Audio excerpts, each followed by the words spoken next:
నమస్కారం. ఘంటారావానికి స్వాగతం. ముందుగా ప్రధానాంశాలు. భారత్పై యుద్ధ ప్రభావాన్ని తగ్గించేందుకు కృషి చేస్తున్నామన్న మోదీ. ప్రజల్లో కాంగ్రెస్ పార్టీ భయాందోళనలు సృష్టిస్తోందని ఆరోపణ. ఆయిల్ పామ్ పంటతో రైతులకు లాభమన్న తుమ్మల. కర్షకులు ధైర్యంగా సాగు చేయొచ్చని మంత్రి సూచన.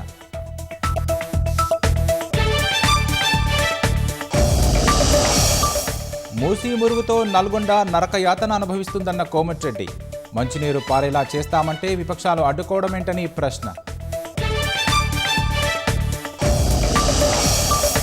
మండు టెండలో ఉత్సాహంగా సాగుతున్న బండి సంజయ్ పాదయాత్ర.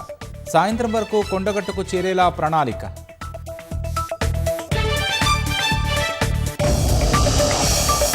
లద్దాఖ్ ఉద్యమకారుడు సోనం వాంగ్చుక్కు ఊరట. 6 నెలల తర్వాత ఆయనపై నిర్బంధాన్ని రద్దు చేసిన ప్రభుత్వం.